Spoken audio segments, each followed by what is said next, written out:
excuse me. Hi. Oh my god, wait a minute. No. I had one of those burps where it, like, left a little something in the back of my throat. Oh, you're hate living it. tonight. Oh! Okay. Hey, welcome to the Arcanum. Hi.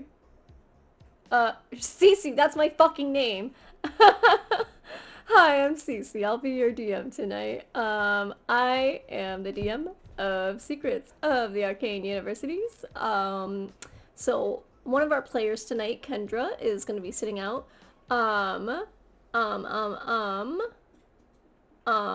Fuck. Oh, wait, no, I wrote down the recap. Hold on, I'm so smart. I'm so smart. But before I get into that, so I will have my other three players here. So we will start with Nova. Oh fuck! I'm still looking at the horny memes. I hate you. No, these are quality. They these are quality. I appreciate all of these, just so you know. Thank you. You're welcome. Hi, I'm Nova, Spooky X12, they, them. I like horny memes. Tonight I'm gonna be playing as Bee Belladonna. Oh, Ricky, I'm sending you the, if you're not jorking it with me, you're jorking it against me.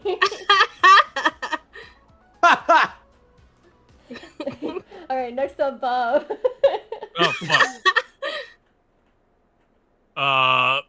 Asa, I'm the dude, the guy, the motherfucker himself, otherwise known as Bob. I'll be playing Catharsis Castle, the Rockin' Talkin' Punchin' Blood Hunter, and ketamine. Yeah. That's so funny. The last episode of House I watched, which, by the way, very unrealistic expectations for a doctor, but he just asked for ketamine. Oh, well, God. timely. I know, right? Ricky! Oh my god. You hit me at the wrong moment. I always do.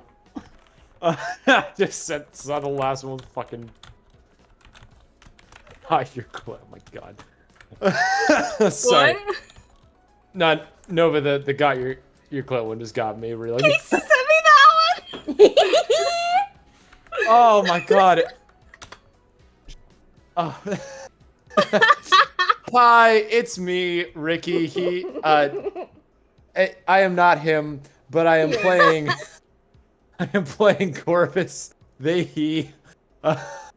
Slutty ass. Thirsty for catharsis, dad. Corvus Umbra. We've got Bob, Blood Tea Mess, and we have Corvus, Slut Tea Mess.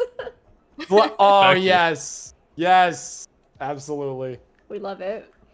Hell yeah, and then Kendra, who is not here today, usually plays Erie. She's the Spore Druid fairy, and she's great, and she's sassy, and we love her, and she's gonna be in a very deep sleep this episode. Yeah. Alrighty, so, to recap last session, I'll go down the list that I have here. So Erie completed her assignment showing growth that impressed both the Grove and her professor. The Grove told her that she should practice more in humility and service, but agreed that she had great potential to be a TA.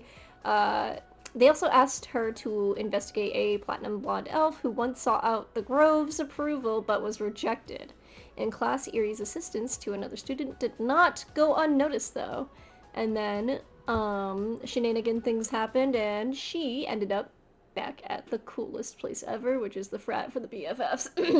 Corvus woke up shaken from their nightmare, tempted to numb the anxiety with a drink or smoke. However, instead managed to ground themselves with Professor Mirafina's guidance, or what is it?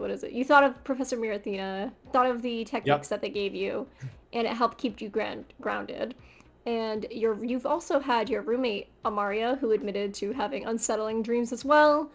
Class you struggled a bit with, but Professor Mirafina's patience continued, making it clear that they care more about your will and presence to be in the class rather than, even focusing, like, on the work itself. Hell yeah. Sorry, that was a breathful. Alright. Catharsis, you woke up from your nightmare. You had a brief moment with Lorian before he tried to not very successfully slink away. Yeah, that was funny. You ended up meeting Bee and Kai in the washroom, and then you fade to black And with then Kai. I ended up meeting Kai in the washroom. And then later in the menagerie wing, you encountered the spore-cap strider, an elf-like creature bound with fungal growth all over it. And with care, you gathered 2 samples without harming the creature, completing your assignment for the week. Fallen. B, you woke up damp with seawater almost, or seawater like sweat. And just like you, your roommate also woke up in the same state. And Kai confessed that he thinks that he angered Drana, but B didn't really put too much weight into it and just kind of focused more on, hey, let's get our stuff cleaned. In class, B stood out for her raw personal story that silenced the class and deeply impressed her professor about the origin of her powers. The vulnerability struck a chord to your classmates, and it was a contrast to the follow-up, which was Noah's not quite performance, but breaking of her mother's script, revealing that her true magic never lied within the sorcery, but plants from the beginning, which kind of stirred a little bit of tension in the class. But, however, by the end of the day, the party reconvened at their newly acquired BFF frat house, and you guys invited all your friends back, all your roommates, anyone who really wanted to come hang out with you guys, and you guys just had a cool hangout. There was some skinny dipping going on, much to Bee's dismay. There was some matchmaking happening, much to no one else's dismay. Everyone wanted it to happen. And yeah, you guys had a good time. Good fun time. That was until you fell asleep, which is where we're picking up right now. So, with that being said, here's what I'm gonna do. Before I go dive into this, how did you guys want to end your night? B, what did you do to end your night? Oh, fuck. I think we just, like, played video games and had fun. I didn't have a homework assignment, I don't think, so I probably just, like, I think you hung completed out with all yours. my friends. Yeah. Yeah. So I just had fun. Hell yeah, hell yeah. Played video games. And then you resided for the rest of the night. How about you, Yeah. Catharsis? I don't know. I probably made a absurd amount of coffee, As one does. and then watched Betflix. We love Betflix. We do. It's where you bet money to rate either if the film you're watching is bad or not. If it's good, you win some money back. If it's bad, you lose your money and your time. Exactly. But you bet you'll have a good time. Hey, that's your tagline. Hey, there you go. And they let you share passwords because they're not capitalistic bastards. But they're Exactly. fucking minimum. Mm-hmm. Yep. Honestly. And how about you, Corvus? How would you wanted to have ended your night? Corvus, I think, went out onto the grass. Like, definitely wanted to be like, I'm not sleeping in my room tonight. I want to give that to Amaria, just to... Not assuming that Amaria would, you know, have sex in my room. But, like, was going to be like, I'm not going to be that buzzkill in case they're having a moment. So I'm just going to sit out here in the grass. And I think probably even invited, like, Fizz. Because Corvus is like, I like your energy. I want to chill. I want to hang out with you more. All right. I like your cut, G. I like your cut, G. All right, yeah, so you end the night hanging out with yourself. Fizz was reluctant to hang out with you at first, but reluctantly, she did come out of her hidey hole and was like, oh, okay, cool. The stars look really cool tonight. Thanks for inviting me out. Do you need something or what? Yeah, you want to make, like, can you do me a favor? Can you, like, make, like, a telescope, or like a really, like, sick telescope? Oh, fuck yeah, dude. Hell yeah. Give me Oh, like fuck yeah. give me like a day, I can do that shit. Oh, fuck yeah, dude. You're a real one. Oh, thanks. Cool. Is this what friends do or what? Yeah, so like, friends, like I'm new to this whole thing of, friendship Oh, me too, and don't worry. okay, cool. Sick, sick, sick. So I think it's like, you help each other out. So if there's anything I can do for you, help you out, you let me know, and I got you. Oh, okay, cool. Can you help me make more friends? Oh, like gives just like a knowing look to Fizz like, I can help you make us some friends. Okay, cool. Absolutely. Sounds cool. Strictly platonic, of course. Yeah, oh no. Absolutely, absolutely, absolutely. But I schmooze people, so I'll definitely be your platonic wingman. Okay, cool. Sounds cool. Are we done Yeah. hanging out? Yeah, if you want to be. Okay, bye. And Fizz bolts off onto their next project, which is probably your telescope. Yeah. And yeah, you guys reside for the night. Corvus, you said you're falling asleep outside under the stars? Absolutely, just like is doing just like that like I'm gonna fall asleep beneath the sky. Hell yeah. does that. Hell yeah. But for once, not drunk or high off their ass. I like it. Which brings me to my next point. I guess Corvus, we'll start with you. Beep, beep, boop, boop, boop, boop, boop, I'm on the wrong thing no. that I wrote down. Uh-oh. No. Anyway, so I'm gonna do... Did I not write it down? Oh, I did write it down. It's right here. Corvus and Catharsis are so closely similar together. So I always get confused when I'm looking at it because I'm reading this description and I'm like, I didn't write this for Corvus. That's so interesting. Oh, that's Catharsis. Okay. Damn C names. So we'll start with you, and if we're gonna start there, I'm gonna give you some dramatic music. Beep beep beep beep beep. Oh my god! Okay. So, it begins softly. You're back at your young age, back in the castle courtyard after Catharsis' mother passed away.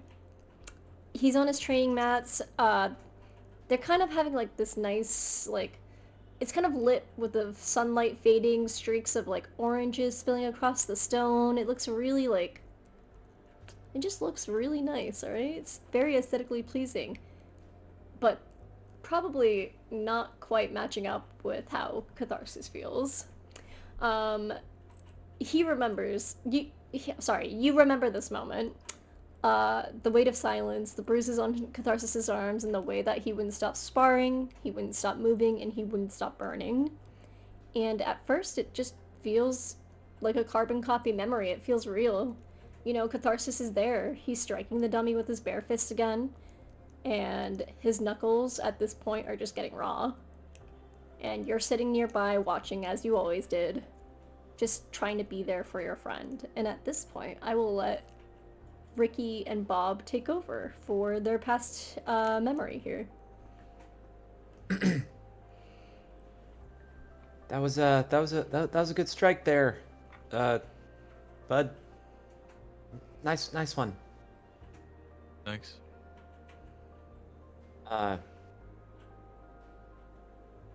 The sun seems like it's pretty nice out there. It's fading a little bit. Yeah, it's coming down. Yeah. Yeah. I'm wondering, you wanna go inside, maybe get something like a sandwich? Oh, okay. Not yet. Sorry. I didn't mean for that to be crass. No, dude, it's cool. It's cool. Not ready yet. Okay. Give me wait, 5 minutes. Okay. Sure. All right. And Oh, go ahead. I want to flavor it that I get done with this and punch one more time, but miss and dislodge a knuckle. Ooh. Ooh. Wait, Bob, is this the moment? It doesn't have to be, okay. but Just whatever feels right to you guys for it to be that moment. I was gonna say Corvus like is like a little bit like shocked and afraid, and then like is a little bit like frozen, like has like a little bit of like a freeze response, and after a minute just like kind of slowly like kind of just like it starts to move, and then starts to move a little bit faster, and then it's like, oh my, I heard that. I heard that. Oh, jeez. Are you okay? Bob, No. I think for how young Catharsis is here, that anger is probably still pretty fresh. And it's very, very just kind of almost permanently etched onto his face right now. I'm gonna say that he grabs the knuckle, and you see him smash it right back into place. And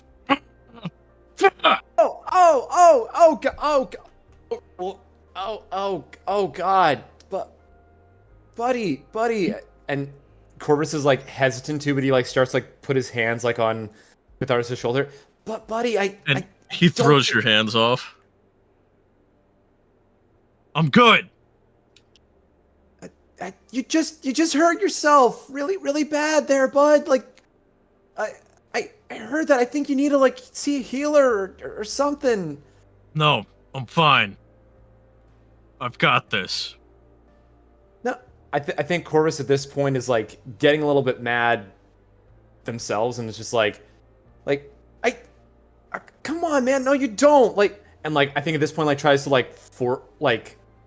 Corvus is at even like when they're younger, still very much smaller than Catharsis, but still like tries to like grab like his hand. Yeah. It's like, look at this, and Catharsis, like, in response to you grabbing his hand, pushes you back a little bit, curls up a fist, and then absolutely destroys the punching dummy, like flattens it out.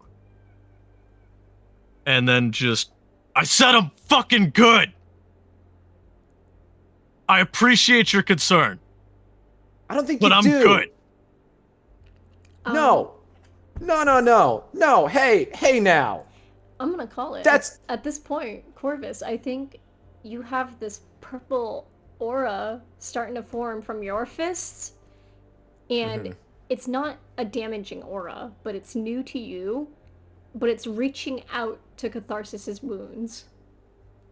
I just you listen, I know you're not in a good place right now, but you're gonna keep, and grabs Catharsis' hand like one more time, but this time like as forcefully as Corvus like can with like his little hands. Mm-hmm. It's like, look at your hand, and then I think some of the energy starts to go to Catharsis' hand, and like a little bit of that mending energy, that aura like starts to like flourish a little bit. Yeah, it almost looks like the galaxy that usually is freckled across your face and skin is almost kind of like transferring over onto the wounds, and you could see like the little galaxies begin to kind of dance over the wounds as it's healing it up. I think Corvus just like stops, just like his tirade, and just like sees and is just like transfixed to like what's happening to Catharsis' hand. And then Catharsis, I think you tell me, are you in this moment too angry to notice? I think that he definitely notices, but he just kind of writes it off and storms back to the house. And as he's walking away, he just, go home, Corvus. Go home. I need a ride. Well, actually, so as I'm kidding. He doesn't say that. No, I was gonna say, as Catharsis tells you to go home, there's a like strict silence in the air, and then the silence shifts. The air grows heavy, and pressing against your lungs from somewhere unseen, your mother's voice drifts in. Calm, gentle, but it just feels wrong. And you hear her voice go, Corvus, it's time to go.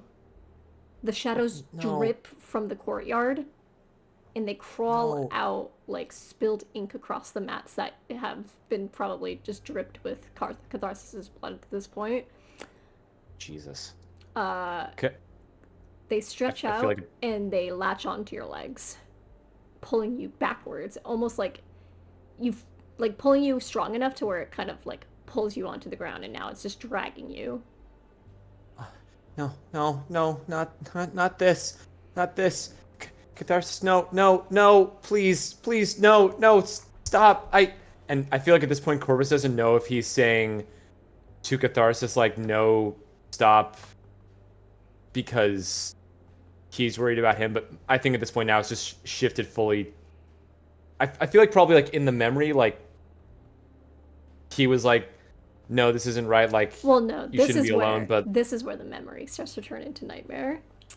Yeah, now it's just like, this is transforming into like, no, I don't want to, no, not this, please, don't, anything but this, no, stop. And as you scream out Catharsis' name, his whole demeanor, once you look back at him, changes. He looks back at you, and his eyes aren't stricken with grief, they are just burning with rage. The rage that you've always felt when you've seen him in the courtyard. The rage that never left. His voice cuts through the shadows, loud, furious, and each word hits like a blow. Go ahead and leave. Everyone else always does. And you want to know something? You'll never know what it means to stay. And that absolutely cuts into your gut, like words that are knives. And it ensues, along with side of the shadow work your mother is doing, you're just ensued with so much fear and Corvus, like the fear that you've buried for years, and it's just all coming to surface in this one sequence. The shadows getting harder, and they're dragging you towards the black abyss. You start to scream, and your throat hurts from how much you're screaming, but Catharsis does not reach back out to you. He just keeps staring endlessly. And then, in a brief moment of hopelessness, almost being consumed by the darkness, you feel a warmth spread across your chest. A soft, radiant, warm feeling, but it's not from Catharsis, it's from above. And you look up and you see a shimmering starlight that pours down with colors of magenta, purple, light blue, and they're weaving around like threads of silver. The shadows hiss and recoil, breaking apart, and in the glow, there's a small, little, galaxy-looking like dragon. Delicate, the wings are soft as starlight, and it curls around your arm, pulling you out of the darkness and eradicating it. It gazes at you with knowing eyes, and it just smiles and tilts its head.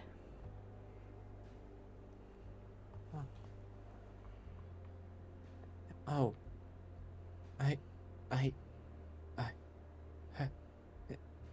Hello? And as you say hello, you wake up from your dream.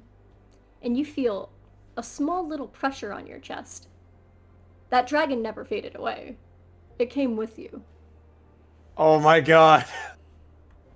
And oh my god! you backed yourself a little pseudo-dragon. Congratulations! Oh my god!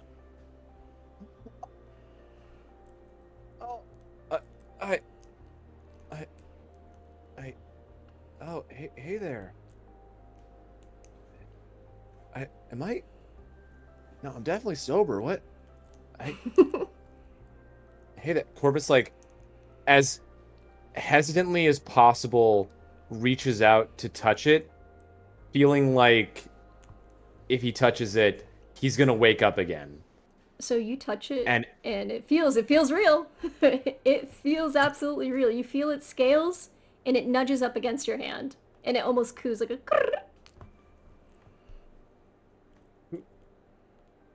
Who are you, little one? Where'd you come from? And he just looks at you, and he just blinks. Kind of like how a cat slow blinks at its owner. Aw, oh, that's so cute. Oh man, I think Corvus like looks around to see like, is there like anyone here missing a dragon? No, there's no one missing a dragon, but you look up at the stars that you fell asleep under, and they feel like they're like staring at you. Like all the stars in the galaxy have stopped just to look at you.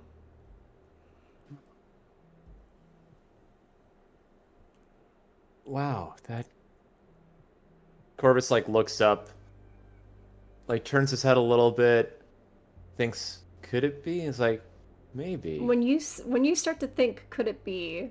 The dragon nudges up against you. Ah. That's, looks up and just says,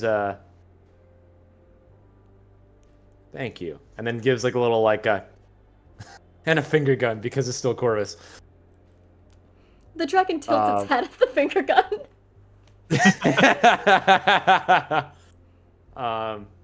Looks down at the little dragon, says, "Man, what should I call you?" He just tilts his head the other way and goes. Grrr. Ah, wow. I don't know if you just said a slur at me. But I think that little blink you did was cute, so I think I'm gonna call you Blink. Iconic. We just love naming all of our familiars Blink, okay? Yeah. Oh wait, was there another familiar called Blink? Arthur's Blink dog. But hear me out. I like that shit. too. Oh shit! And okay, my backup, was Corvus. Follow your heart. First choice. Yeah, follow your heart. Okay. It's Blink.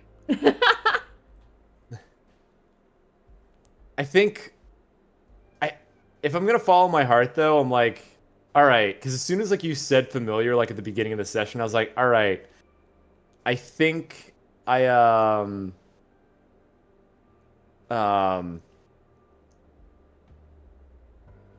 think I'm gonna call you. I think about the galaxies and I feel really connected to you and the stars, like this. Like Polaris. It just Call you Polly. it happily loves the name Polly. It crawls up onto your neck and just starts to nuzzle you and starts to kind of just cozy up in there for the night. Oh, I love it. Stop with the dragon named Polly. I love her. Yeah. I think you and I are, we're gonna be good friends. And I gotta introduce you to Fizz. you immediately run to go show Fizz, and then from there. Hey, Fizz, take a look at this thing! Wait, what the fuck is that? From there, we go. It's a fucking dragon! As you two are geeking out about this dragon, Catharsis, how you doing, Hello. baby? I'm doing. So, as you sleep, you hear the clang of steel rings out. The clang of steel again. Catharsis, you wake up where you left off, charging for your mom. But now, this time, she's back to where she was and you're back to where you were. And she's just waiting for you to make a move again.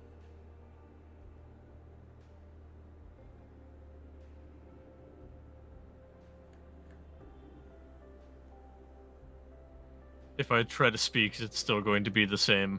I don't know. Have you tried? I'll make the attempt by just saying hi.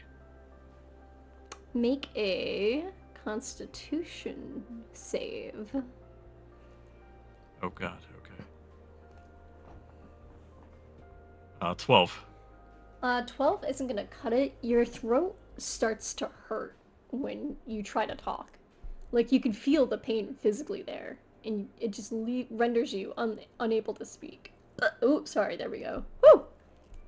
Me too, apparently.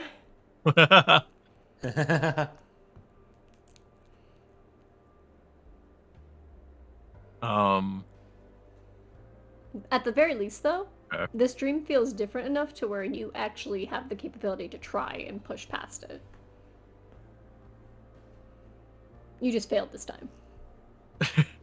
All right. I'll kind of clear my throat. Mom, please say something. Is this your second attempt to try and speak? Yeah. Go ahead, make another constitution check. Natural 20. Natural fucking 20. This one, you push past that lump in the back of your throat. You fucking charge through it, and you manage to get the words out finally. And your mom hears it. It's not like she's like, you know, not receptive to it. But she continues to stand there, and she just kind of bows her head and stances up again.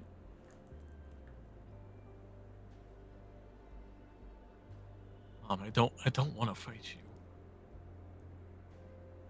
As you say, I don't want to fight you, she kind of just takes a long, deep breath.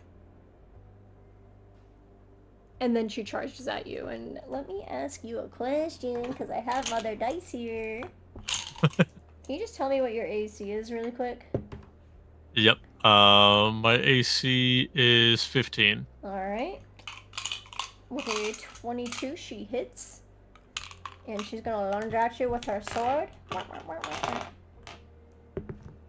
You take 10 points of piercing damage as she lunges towards you and she slashes. With the brunt, like the blunt. Am I thinking of that? The blunt end of the blade? The end that's not so sharp? Depends on the type of sword, but sure. Sure. You could also say the pommel hits. That too. I'm not well versed in swords. I'm just a girl. But either way, she hits you with her sword, but not too hard. And knocks you back a bit. Alright.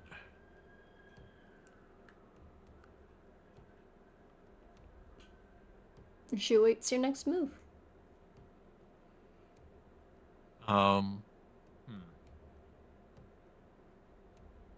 Okay, give me 1 sec. Mm-hmm.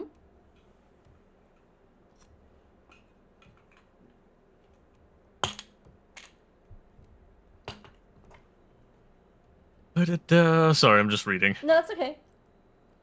Blood Hunter requires a lot of reading. There's a lot to it.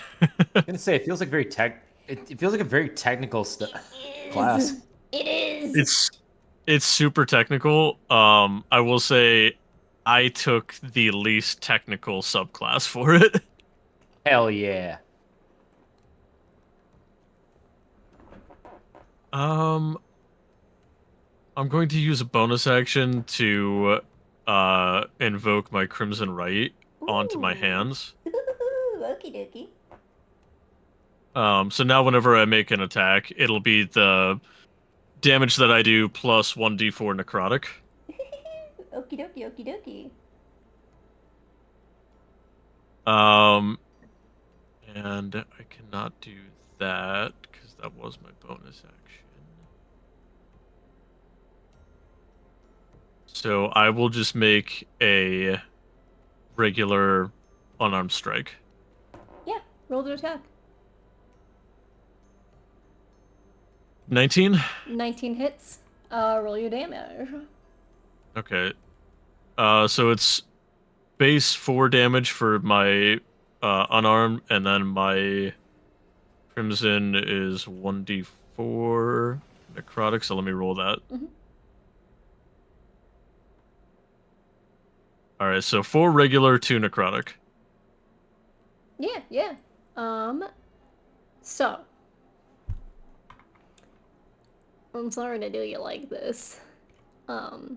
But you land the hit, and she smiles at you, and kind of is taken aback just a little bit, and she positions herself for another attack, but you see her body starts to kind of turn this dark grayish color, and that color starts to spread all throughout her arms as her body begins to stiffen. The color is draining from her face, and slowly and low-key horribly, she's turning to stone, but the expression on her face is unchanged. And all of a sudden, the sparring hall begins to crumble, and beneath the ground starts to shift. You see grass and earth replacing the stone. You stand in front of her frozen statued body, and you recognize it as you're standing in front of her grave. It's the exact same pose, the exact expression that's on her tombstone. Your father paid a lot of money to get an exact stone replica of her, mainly because he just wanted another way to be able to remember how she was before she left. The air is thick and heavy with incense and smoke. You hear people crying and weeping in the background. You see Corvus. You see his mother, someone who you rarely see, but you remember the only time you've really ever seen her was either once in a while at her house and at your mother's funeral. You see your father trying to hold it together and be strong for you. You see a bunch of his assistants kind of trying to keep unwanted eyes out of this private moment. But unfortunately, your father is a very famous man, and there's a lot of photography happening. There's a lot of flashes that you can see in the background. You hear the priest's voice that is droning words of remembrance for your mother, but you're kind of zoned out, and you only really hear fragments of it. You hear bravery beyond measure. You hear sacrifice. You also hear the mission chosen. And those words echo in your skull, twisting into accusations. The mission chosen. The mission chosen. The mission you chose. And your younger self appears beside you again, clutching your hand. He looks up at you, streaked with tears, and he whispers, You hit her. You struck her. You did this to her. The whispers build into a roar until the sky itself cracks above the grave. The statue bleeds and crumbles as it falls to the ground. Yet it never falls completely. It's trapped in a moment of impact forever.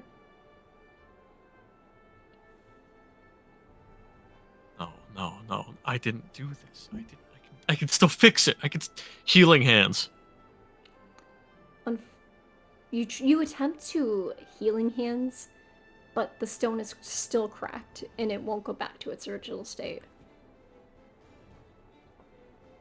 And your younger self looks up at you. Nothing we do can fix this. No, I can fix this. No, we can't fix it.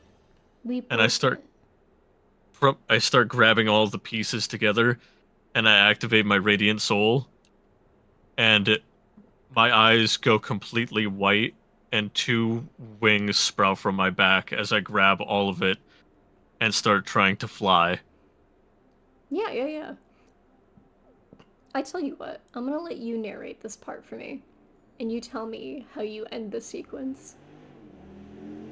So, I grab up all the pieces and make the attempt to fly up. And I'm just going to continue to try to fly up as high as I possibly can, up to the point where I feel like maybe through whatever possibility I can break through to heaven. and fix this. Whether it be trying to fight whatever's up there myself, or just putting her body back together. Yeah. Alright. As you begin to fly up, and you're still holding many pieces of her broken stone body, you are desperately trying to reach the heavens, desperately trying to reach even beyond the heavens. And you feel it's getting harder and harder to hold a breath until finally you're at a point where you're kind of gasping for air at this point. And that's when you wake up, and Catharsis, you are in your Asimar form, and you wake up on the ceiling with your wings out and about, trying to fucking fly through the floor. I wake up with the oh fuck. And also, while you're awake, make a perception check. All right, I've got that advantage, so I'm gonna do that twice. Natural fucking 20. Dude, you just see Shit.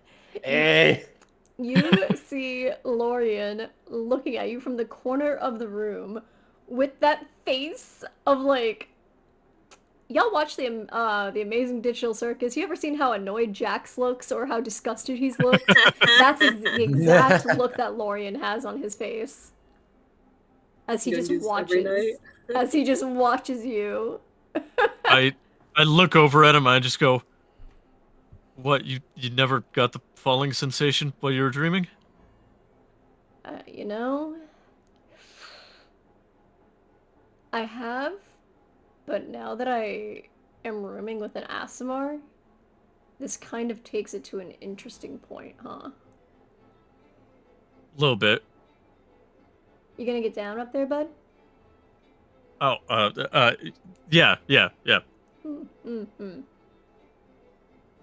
And Thank I you. fold my wings back in and fall to the ground. Interesting. It's good. I'm gonna roll a deception. Yeah, roll deception, roll deception. Wait, where's my d20? Fuck! Natural 20! You need a new pair of dice. You need a new fucking algorithm. I think God. Bob's stealing all the good luck. I think he's My stealing honestly. digital dice are crazy! Alright, hold on. Does he What roll a the natural fuck? 20, though? No, he doesn't. Yeah, he's like...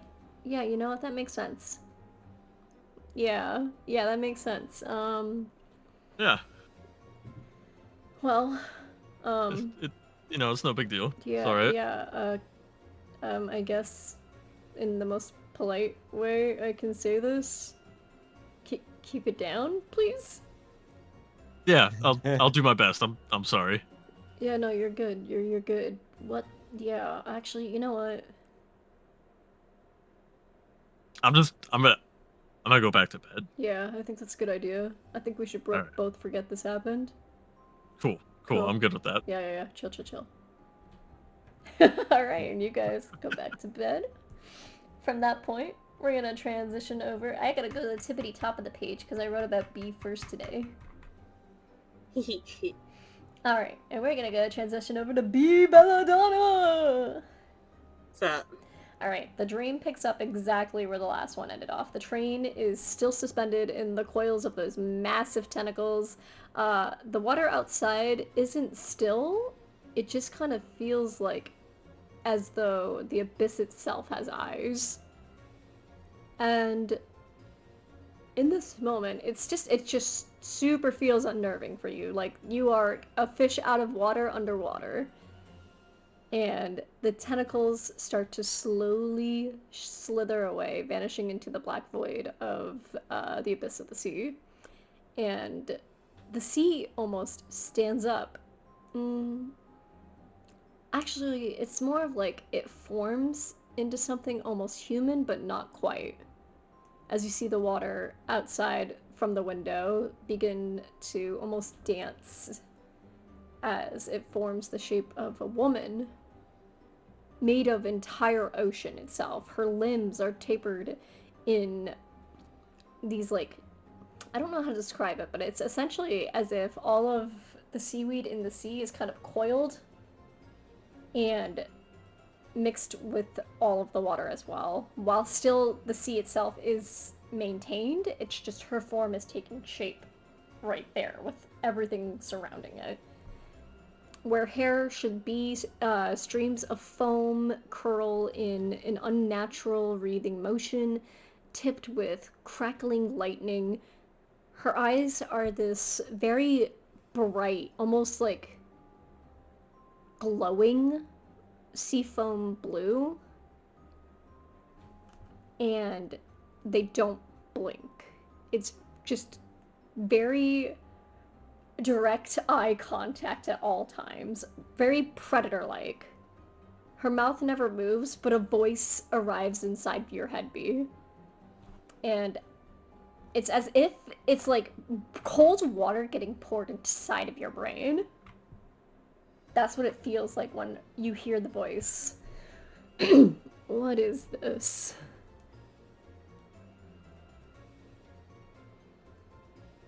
I don't think Bee speaks at all. I think she just like backs up kind of into a corner and tries to get out of its line of sight. As you back up, the form shifts and the train itself is moving. Like, it's definitely shaking as she shifts. But there's no place on this train where you don't feel seen. And the voice continues. You entered my depths wearing a stranger's skin? Huh. And here I thought it was the boy with the painted face and the pretty dyed hair who called me. But, perhaps... No, you will come out here. And the doors to the train open as water floods in, and you feel like you're being vacuumed, like, against the train, as a hand comes in to grab you and pull you out. Now then, tell me what your name is.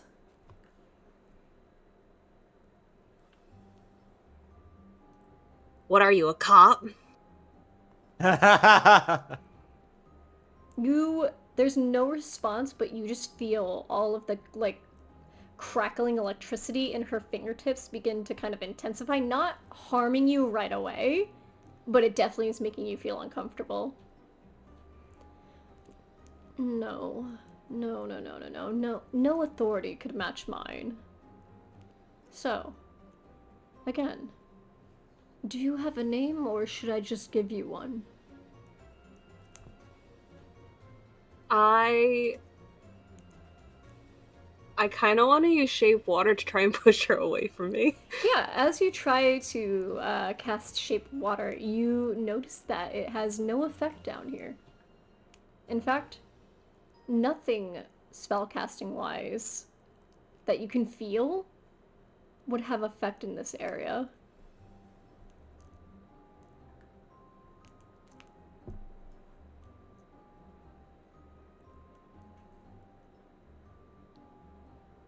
Ugh. Yeah, I think I'm just gonna like, because there's no way I'm giving her my name. Well, oh yeah, if you're gonna lie about it, definitely make a deception check. Oh, I'm not even gonna lie. I'm just gonna keep saying shit like, "What are you, a cop?" Oh yeah, no. If you just so you and I are on the same page here, the asking was a formality.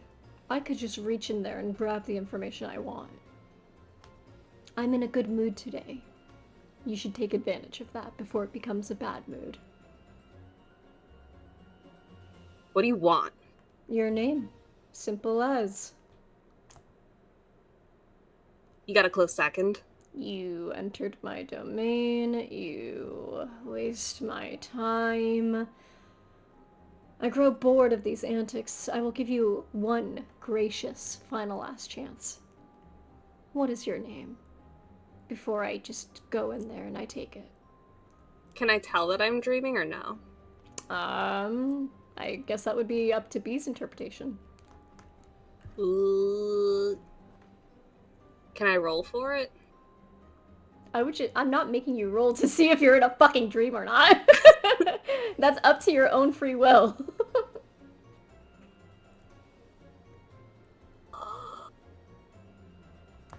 I'll say no. Alright.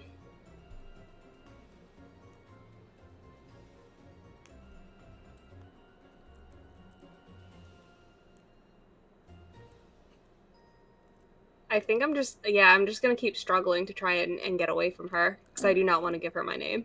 You struggle, but you're not getting out of that grasp. And at this point, she grows tired of the games, and she rolls her eyes and goes, fine, fine, fine. I will just take it. You gave me no choice. I gave you so many options. I was very nice. You were all there, right? You all saw me be nice, and you hear in the distance, yeah, yeah, yeah.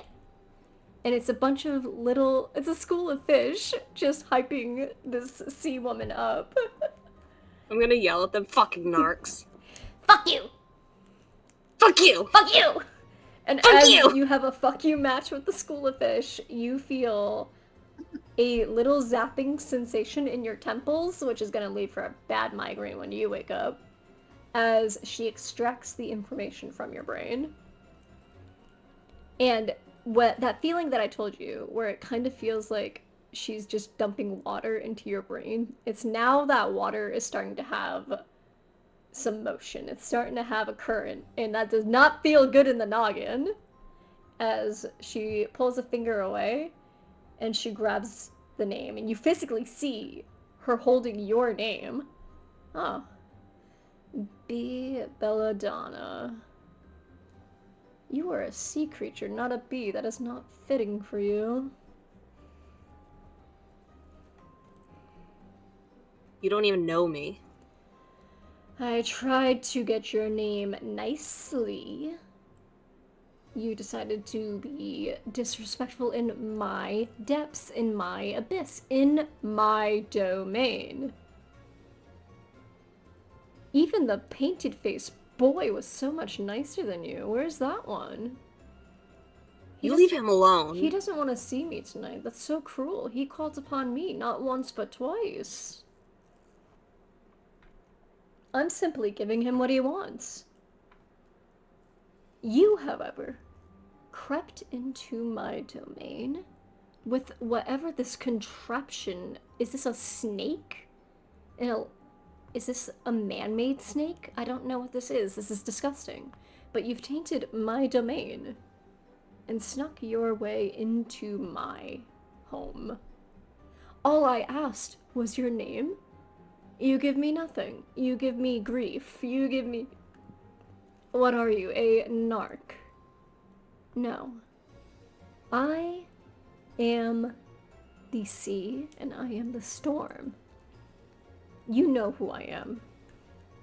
And at this point, I would say B, if you want to make a history check with advantage, because I'm trying to think. I think you would have some pertainment to this knowledge. So I will give you an advantage on this for a history check. Okay. First one's a 21. That makes it, but let's see if we could double it. We cannot. Whoa! We we went the other way. Okay, okay. I like that. That's a little pizzazz. But yeah, based off of how this person is speaking to you, the immense aura that is like emanating from her, and the fact that she fits the description perfectly to a T of the kind of exiled goddess that your parents once told you about in like bedtime stories to kind of scare you guys into being good. This is the sea goddess Drana. She's the sea goddess. She's the goddess of sea and storm, Drana. And from what your parents told you from history, she was a goddess that tried to quite literally drown the world, and in order to be able to block out the sun.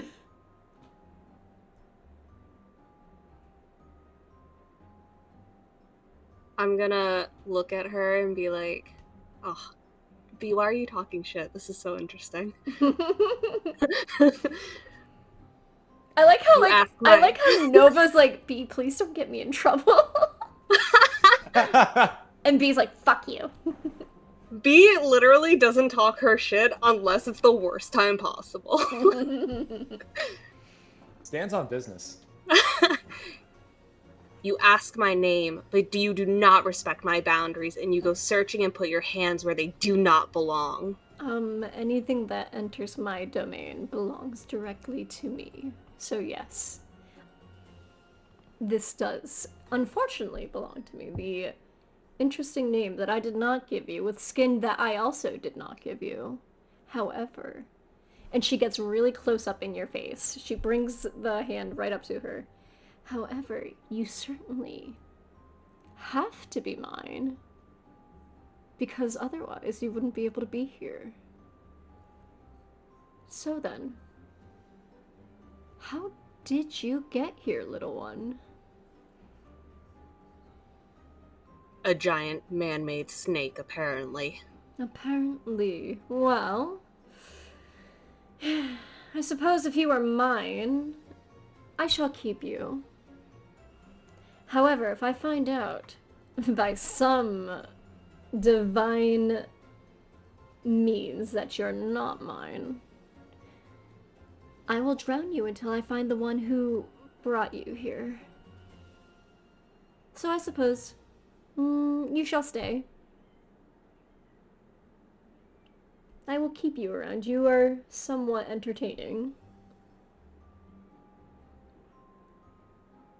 In Bee's head, she's like, I'm leaving the first fucking chance I get. And at this point, the tentacles return, and they emerge from the shadows within the abyss, and they slowly start to coil around you. Yes, bring this one, I would say bring them to the coral cage, yes. I will have much questions for them next time I see you. And you are being slowly dragged into the shadowy abyss. Is there anything you wish to say before you wake up in a cold sweat?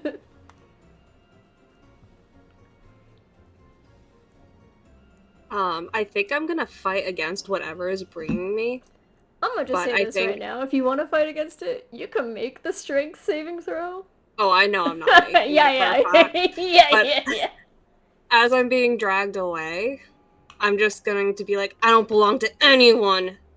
Oh, why does B want to say bitch at the end? Why? Go. Yeah, she's just yelling, I don't belong to anyone, bitch. No, the sea bitch is a different person. That's not me. Wrong source material, darling. But good try. And as you are dragged off into the abyss, you definitely wake up in a cold sweat. And, you know what? I'm gonna say that you've kind of got a little bit of bruising on your arm from when she grabbed you.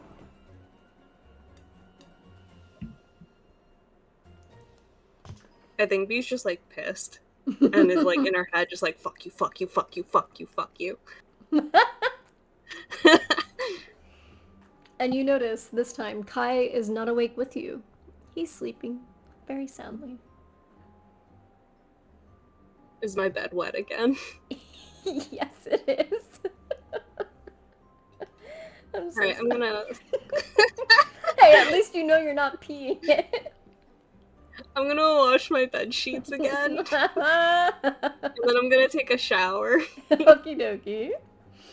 Yeah, so you guys, that is how we begin our day. We'll pick up on this in a hot minute after the short break we're about to take because I have to pee so fucking bad, don't you know? Oh, yeah. So Yeah, you take that piss pod. Oh, you know, I think I will, don't you know? Alright, but we'll be right back. With the dragon, I was talking... Bob, you might appreciate this. I was talking a lot today about dragons, actually. Oh, shit! in one group chat talking about Smaug. Yeah. And just like, as I was thinking of naming it, and I thought about this like during the break of like, what if like Corvus just named his fucking dragon Smaug, and just because it's Corvus's dragon, he'd be like, I am stars. I am slut. That'd be so on brand. Yeah. That was just in my brain. I'm sorry, I had to share that just like a little bit of just I love shit. that. No, that's funny. He is stars. He is slut. He is cunt. Yeah. He is served. He is good. Oh my goodness. Hi, we're back from the break. Pee pee poo poo. Yo, Corvus had a nightmare. Wildly enough, so did Catharsis. And wildly enough, so did Bee. That can't be related at all for any reason whatsoever for plot. Anyway, y'all are woken up from your nightmares. Before you start your classes, is there anything you guys want to do after you've woken up? Obviously, Corvus is having a grand old time with Fizz about the dragon, which, as he should. The dragon is so pretty. She's so good. Yes. She is amazing. And Corvus is just like, oh my god. How do I feed this thing? What do I do? You know, Corvus, I don't think familiars need to eat. Oh, thank God. If that's Oh, what thank this God. thing is. This thing a familiar or is it a real dragon? I guess it's a familiar? It was sent to me by God. How about that? What? What do you mean by God? What the fuck are you on about? You know what? I'm gonna keep that one to myself. Let's just say yes, it is a familiar, and we'll keep it at that. Okay, well, if it's a familiar, try saying dismiss. Dismissed. Your dragon looks at you, and it gets pretty sad and goes, brrr, and it poofs away. Oh my God, no! I am so sorry. Come back. It poofs back and it goes, brrr. Oh. It's like Pikachu. It hates to be inside the Pokeball. Corvus just places it on his shoulder. Okay, well, that definitely checks out. That thing is a familiar, which is weird, because I'm pretty sure those things are exclusive to, like, wizards and, like, warlocks and shit. Ah, damn. But that's cool. That's cool. I think you're one of the few...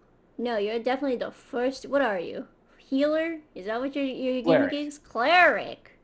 Cleric, yeah. Yeah, I think you're the first cleric that I've ever met that has a familiar, so that's kind of cool.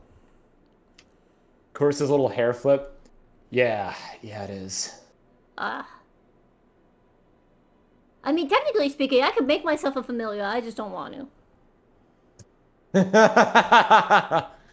And you see Fizz starts to get, like, a little, like, not necessarily jealous, but definitely like oh, I could have one if I wanted. Well, hey, Fizz. No, you could absolutely. Listen, hey, how about this? Like, as, you know, you said you wanted to make more friends. How about you and I work together to make you a dragon? That would be so fucking sick for real. Corvus holds his hand out for a high five. Let's do it. As you go for a high five, she goes for a fist bump and is like, oh shit, I fucked that up, I'm sorry. Oh, no, it's okay. It's okay. Corvus changes to a fist bump. She changes to a high five as you changes to a fist bump. Turkey. Fuck. Fuck. All right. You know, we're doing a turkey. It's all good. It's all good. Wait. Or a meteor. And she grabs your now fist and is like, meteor. All right, I like it. Cool. Anyway, I gotta go work on the telescope thing. Bye.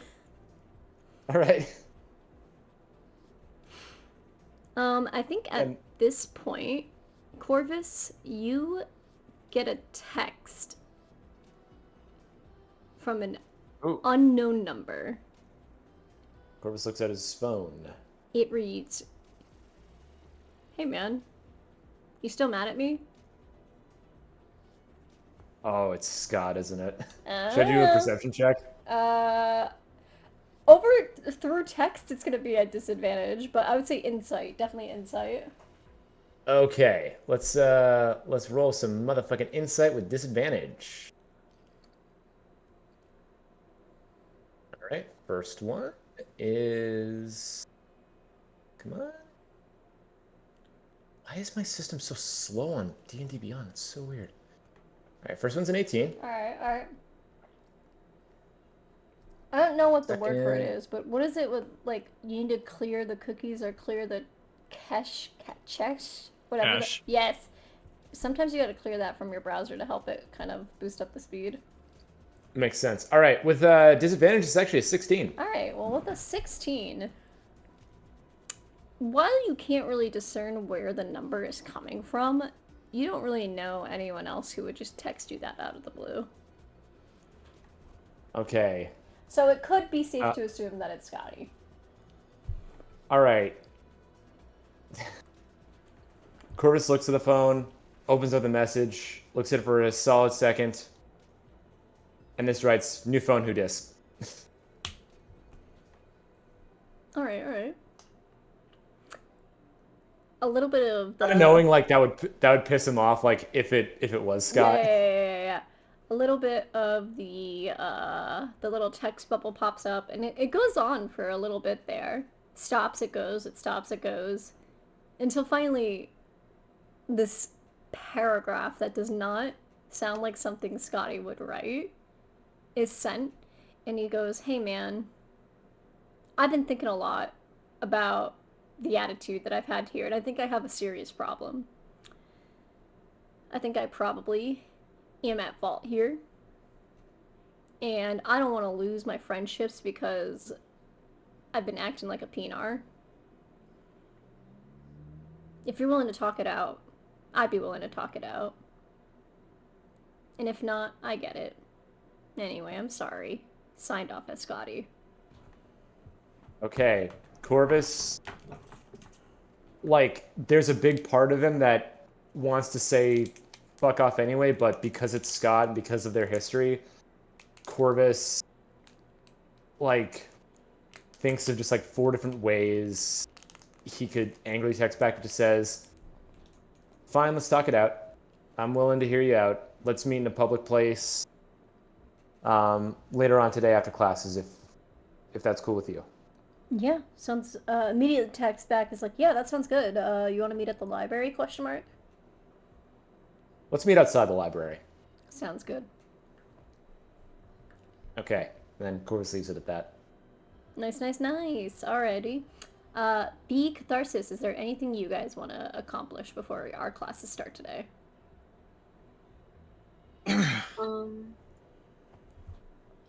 I want to check in with Kai and just see how he slept.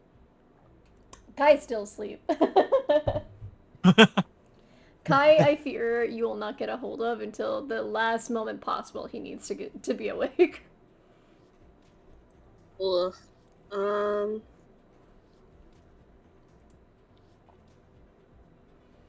Yeah, I've got nothing else to do. Yeah, so you wait for Kai to wake up. And you're definitely not trying to be creepy about it for certain, but he wakes up and he goes, "Oh, gee. Well, hey, Bee. You're sitting there expectantly, question mark? Maybe I'm just thinking about it too much. I slept pretty well last night, I'm not gonna lie. Oh, that's good. I'm telling you this much, I am not dreaming of that sea goddess anymore. She was angry. What do you mean she was angry? Well, remember last time? She gave me that awful nightmare. That shipwreck was, like, literally in a shipwreck. Oh yeah. Yeah, no. I slept good last night, so I'm not calling out to her anymore. I'm just keeping to myself. Yeah, good. You should stay on that. Yeah. What about you? I look at my bed. Bed, does not have sheets on it. Don't worry, he notices that. Goes, okay. So definitely not the case for you. So what's the tea? Yeah. The tea is I was in the ocean and there was this giant lady, which could mean nothing. Giant lady made of the sea, little lightning-y kind of at the tips of her hands. Yeah, that shit was fucked up. Yeah, that's Drana for you. Drana? I think it's Drana. That And is she's that mean goddess of the storm and sea. Eesh. she said she was being very nice, but I don't think she was being nice at all. Did she kind of give you like an impossible, like seemingly simple answer to a seemingly impossible situation? Or You could say something. that. Yeah, something along the lines of that. Yeah. Nope, been there, done that. That's how I ended up in my nightmare last time, so I am not reaching out to that hoe anymore. I mean, that lovely, lovely sea lady that should not ever come into my dreams ever again. Fuck that hoe. Hmm? Fuck that hoe. Listen, this is your grave, not mine. Man, I didn't even go there on purpose. I just fell asleep, and she's like, "Oh, you're in my domain, and now you're mine." It's Wait, fucked up. what do you mean you were in her domain? I guess the water. Well, not all sources of water are her domain. It's more of like deep abyssal water. But that couldn't have been it, right? I don't know. Right? It was water. It was dark. Deep abyssal water? Is that what that was? And you see Kai start to visibly get nervous. It could have been nothing. It could have been like a deep lake or something. Yeah, sure. You know, why don't you come to my class with me today? You can go right to your class after, but you might want to talk to my professor about that.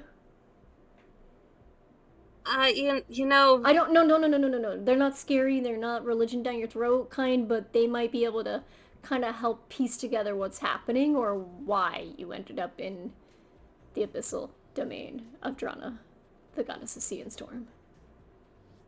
Out of character, it wouldn't interfere with my classes, right? No.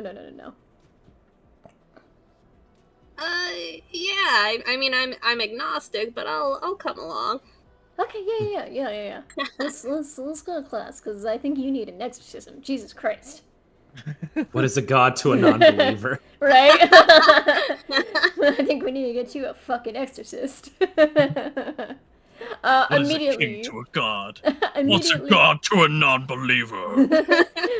Immediately, by the way, Kai reaches for their phone and just immediately starts texting Catharsis like, "Hey, baby, high-key concerned that Bee might need an exorcism, question mark? I just reply with, me too. Oh shit, you want to come to class with me too? I mean, that, yeah. Alright, cool. Alright, we're all going to class to get an exorcism. Let's go, Bee. You actually, fuck it. Let me text Corvus. Hey, yo, Corvus, you down for an exorcism? Question mark? Corvus replies back, I thought you'd never ask. Corvus has no idea what an exorcism is. Alright, sounds good. Exorcism sounds close enough to sex, so that's probably where Corvus's mind That's is at. exactly what he thought. A sexorcism, yeah. Corvus thinks he's about to just like, not like be involved in sex, but Corvus thinks like, alright, so y'all are having problems. Let me give you some advice. Alright, you guys all reconvene, and you start heading to the cleric class. I'm gonna say you guys head a little early before classes even begin. That way Bee has time to get to her class, and Catharsis has time to get to his. But yeah, you guys make your way. Whoever wants to take the reins here, go ahead.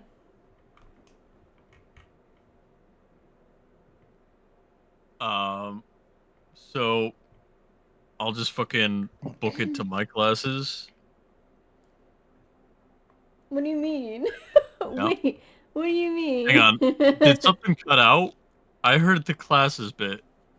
You guys, no. So what I'm gonna have here is you guys are going earlier to the cleric class. That way, you guys still have time to go to your respectful classes after that.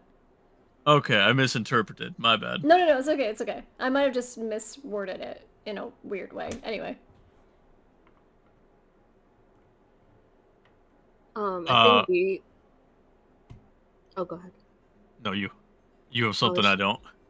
I was just gonna say B hangs back and probably lets Kai, like, lead things. Kai and Corvus. Mm-hmm. Immediately you guys walk in the classroom, and obviously your professor's there, Professor Mirafina, which B and Catharsis have never seen Professor Mirafina before. This is your first time, but they are very, like, just calming to look at right off the rip. Kind of like a jet black, almost bluish hair, different colored eyes, elf-like, and just has overall good vibes. Very good vibes. Oh, hey guys. I see a couple of unfamiliar faces here and a couple of familiar faces. What can I help you with? Hey, yes. Yeah, Professor. So, I hope it's okay. We wanted to get your opinion on something. So, what I thought was happening was not happening. I had a whole slideshow prepared, and it did not happen, but that is okay. I'm only a little hurt. Slideshow? I come prepared. I come prepared. What did you think? What did you think I meant when I said I wanted to go get a fucking exorcism? I thought it sounded like sex. I thought you guys needed Oh advice. my God. So of course, like, who would you come but to me? Like, anyone but to you. No offense. Only a lot taken, but that's okay. Not really. That's okay. Don't worry. I'll give my advice to y'all sometime. Regardless, my friend B is, B. I'll actually let you kind of say, like, what's been happening. I feel like it's a problem with a god, like, and it ain't a cool god. Hi. Sorry. So first and foremost, hey B, my name is Professor Alanis Mirafina. You can call me Alanis or Professor Mirafina, whatever suits your fancy. I'm not here to bite, but if you got an issue that you think maybe I can help with, I'm happy to help. I just awkwardly raise my hand and wave, and I'm like, sup. Kai said I need an exorcism. Oh, you don't seem to be possessed, but give me 1 second. And, the professor's eyes start to glow this warm, like, light yellow color. And they look around. Well, I'm not detecting any good or evil on you. Very neutral. It seems to be that you are fully of your own free will, no possession. I'm not sure an exorcism is needed. Well, hold on, Professor, so, like, like the project that you have us working on with the gods and stuff, and see if we can, like, reach out to some gods and, like, record our experiences and stuff. Well, like, I might have accidentally pissed off Serena Electrona, and she got up a bed, and she sucked, and she was really mean to us. Huh? Sorry, I need you to enunciate a bit more. Oh, it's kind of scary. I don't really want to mention it, because she's really kind of scary. I was taking pointers off Kai because I saw what he was doing, and I pissed off someone, maybe. Mm-hmm. And which god did you piss off? Allegedly speaking? It's usually very not super common to get direct contact with the gods. You usually reach through kind of like it's like a hierarchy system, but sometimes you do get a direct contact with your god depending on what kind of a situation you're in. But what are you rocking with? So I was on a train, and then I went into the ocean. Immediately, you start to see your professor is, like, getting rather nervous at the mention of the ocean. And then it got really dark, and there were some tentacles involved, and then the water started talking to me, and I hated that feeling. And then I got pulled out by water hands, and the water said that I was in their domain, and that I belonged to the water. You Also, belong to the water, or you belong to what pulled you out? I guess pulled me out, but also, like, fuck her, because she literally said that my name doesn't fit me, and also went into my brain and pulled my name out, and also said that I belonged to her. Like, that's kind of fucked up. Weird dream, though, right? You know the name of who you came across, right? Out of character, I already forgot if she told me her name. Yes. Yes. Okay. Wait, let me double check. No, it's not that she told her. You already knew exactly who she was. Oh, okay. Yeah. Drana? Immediately, the professor's holy symbol starts to glow very violently, and you see them kind of recoil back and go, ah, oh, hold on. Ooh, ooh. Oh, she did not like that. Okay. Ooh. So, here's a quick lesson for you guys, kiddos. Drana and Wilka are on really bad terms with each other, and my goddess does not quite like the mention of her. Oof. She did not like that. Neither did I. That's probably not good. And you're like, I respect you kids enough to at least take you seriously and not sit here and say that you guys just had a no bad nightmare, right? Like this, that was definitely like a divine intervention of some sort, is what I fear.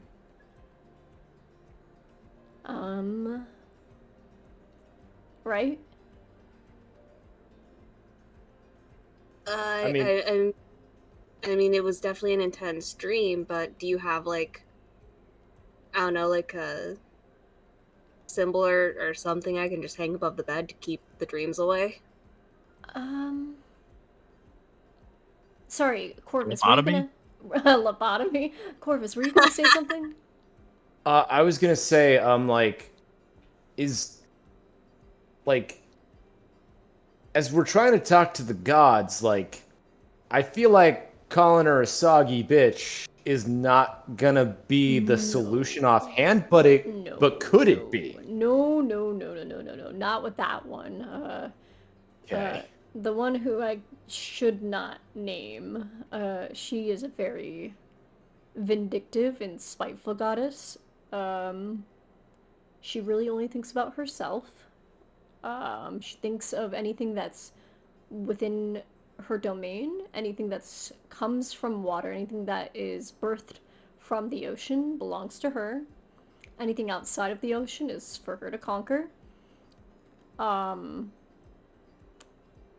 this Do you is think you bad. got visited by my mom? Have you been wait. Does your mother visit you in your dreams like that? We don't gotta go into that about me. I was just taking a shot at my mom. Sorry, please continue. Oh, figure of speech, my bad. Sorry. Yes, sorry. Sorry about that. Yeah, no, that's no good. Give me one quick second here, and they kind of rummage through some of their drawers here. I know I have a protective ward somewhere here. Give me one sec. Now, and as they're looking, they peek up from their desk. Now, really quick, how deep would you say in the abyss you are? In the dream you had? The floor? There was no floor that you could see in the dream. Oh, never mind. It does strike a memory that you heard her call out to something to drag you to the coral cage. Do I know the name? Yeah, you would. She called over, and I say the name.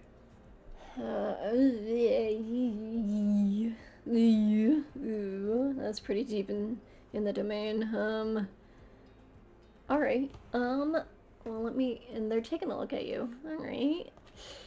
You seem to do pretty good with accessories. I've got a couple warding accessories here.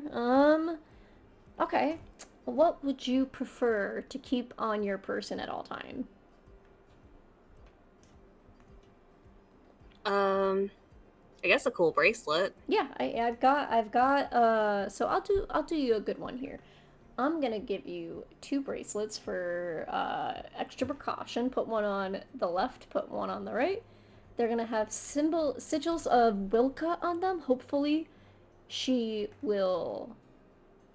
It's not hopefully. She definitely will do her best to protect you. And this is not some like religious voodoo. I promise you, these wards have purpose, and they usually do good on what they're meant to do. So keep those on at all times. If you need to take them off, go ahead, but put it immediately back on afterwards, okay? And then Alright. I would document your sleeping for the next week just to see where you're at and how those can help you, you know? Alright. I appreciate it. If you notice any possession, any physical issues like waking up with water on top of you, waking up, and immediately Kai and Bee start to their faces start to drain a little bit. So if you guys wake up with any salt water on you, or if you wake up with, let's say she hurts you in the dream and you wake up with it in real life, just make sure you tell me, because then we gotta get some serious things to work on here. Oh, like this, and I show her the bruise on my arm. Oh shit. And this is like the first time your possessor's actually been like, oh shit. Oh, alright. This might be... Also... yeah? She did tell me that she knew about Kai, and I look at Kai very apologetically. Kai looks at you and goes, she called me a twink, didn't she? I just nod. I nod so pathetically. Oh, fuck. So, since she knows about Kai, could you also protect him too? I need you two to be very honest with me. Have you been waking up with salt water on you? And Kai immediately is like, yeah! Yeah, I thought it was divine intervention. I thought she was christening us, but she was trying to drown us. What the fuck? I'm sorry, baby. I didn't want to scare you. Why do you think we were in the laundry room? Yeah, I wasn't trying to be promiscuous in the laundry room. I was scared because the scary water goddess lady tried to drown me in my sleep. That's a shame. Why didn't you tell me anything about this? I would have helped. How could you help? She's a goddess of the sea and storm and she sucks. I don't know. I like to fight. You I'll can't probably fight a god. You can't fight a god. You can't. They're lame. I could probably fight a god. It's whether or not I'd lose. I think Corvus at this point remembers the dream he had and just says a little offhandedly, "You can't fight everything, buddy." Oh, are you talking to your new familiar? Oh, you noticed? Yeah, it's right around your neck. I thought that was a necklace at first, but then I saw it starting to breathe. Wait a minute. Yeah. I'm sorry, were you gifted a familiar? I was. I woke up and I saw this adorable little one, and I just felt so connected to the stars. Like Polaris, I named her Polly. Immediately, as soon as you say Polly, she goes. That's adorable. Right? I know I can't fight everything. Corvus gives him a little like endearing look. Your professor. Catharsis gets this kind of sad look. Your professor is sitting there looking at a couple of different godlike anomalies here. This is quite a day. I think I need support here. Give me one sec. And they pick up the phone and they dial the extension. Yeah, Yeah, give me 1 sec. Pick up, please pick up. Pick up. It just keeps ringing for a bit until all of a sudden you hear a hello. You do hear that. You hear I'm petting her too. She just wants more attention. I feel like that's like in like this realm, like the boost call dial back tone. Yep. But you hear from the phone, hello, good mythical morning. And what can I do for you today, Alanis? Yeah, Jabril, I've got a code divine here, and I need some help. This seems like I might need your area of expertise. Oh, say no less, I'll be right there. And literally, poof, you guys see poof in front of you this very, like, almost biblically accurate, but still very beautiful looking, divine-like creature. They have wings spreading from their head, their ears, their back, their legs. No pupils, completely whited out, white hair, white and gold aesthetics with a very creamed, like a creamy looking cape that looks like looks like it's cloud. And their face is freckled with gold. Hello, what can I assist with? Oh, students I have never seen in my life. Hello. I am your humble paladin professor. I am Jabril Lendev. You can call me Professor Lendev. You may call me Divine Being Jabril. Whatever really suits your fancy. Hi. Oh, How's it going? I just like the hi. Hello. Wow. I didn't think anybody else had that. Just like notices like the gold flakes like across like their face. Like, wow, that's I don't know.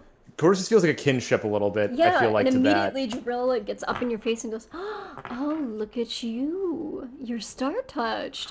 I haven't seen a real one of you, at least, oh, perhaps not in this lifetime, but perhaps in a previous lifetime. I haven't seen one of you in quite a long time." Thank you? Yeah, nervously finger guns. You're not quite fully a star child, though, no? Half, perhaps? I think I don't know. Immediately, they don't touch know. the center of your head and go, and you just feel like a warmth, but you also feel not necessarily like something is invading your memory, but more so sorting it out. Huh.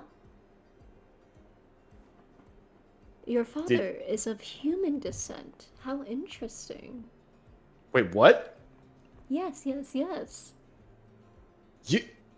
But Oh, yes? sorry, I'm emotional reeling a little bit. I've wanted to know for the past however many years old I am. Oh, you were who not my aware. dad is. I'm so sorry. Yeah, like 19 years I've been wondering who my dad is, and okay. Well, Corvus like hunches over. Okay. Yep. Okay, sorry, just need a minute. I've done an oopsie. I'm so sorry, Alanis. My bad. No. You can't tell the students their personal business unless they ask for it, Alanis. You can't do that. Okay. So, sorry guys. A little bit of context here. My colleague is what they call a deva, and these things are like, right hands to their gods and whatnot, and they're like divine entities that are kind of like of a way higher comprehension of power than I could imagine, but that apparently also comes with a high level of, a high decline of situational awareness. So it seems. I don't know what you're talking about. I'm just helping everybody. Sure. Right. this does come with a vast amount of knowledge that I don't have as just a simple cleric, though. So let's catch them up to speed then. Oh, sure. And you guys catch the paladin professor up to speed, and they kind of furrow their brows a bit and go, "Ooh, someone put their knee in waters where it does not belong." Alright, and you've given them some wards, so that should definitely help with at least separating them from the goddess. Alrighty, and you said, this one over here points to Kai. This one over here had a bad dream, but they weren't submerged in the abyss. But this one points to Bee, was submerged in the abyss, and now they're getting taken to the coral cage. Okay, I've got a couple solutions here. So, we're gonna give this one over here. What do you prefer accessory-wise? Do you prefer, the bracelets like your friend over there, or something? I like my piercings. I could go with a piercing. Do you have like a really cunty piercing? I'm not sure if I have a profanity piercing, but I definitely do have some type of a ward over here. These will probably do. And Kai takes them, looks to Catharsis and goes, "It does kind of look cunty, huh?" That's pretty cunty. Yeah, I think that's pretty cunty. I could rock with it. That's pretty cunty. I think that's good. I think that's good too. How's it look? Does it look cute? I like it. Alright. I think it looks great. Okay. There's clearly romantic and sexual relations on that end. Good to know. Huh.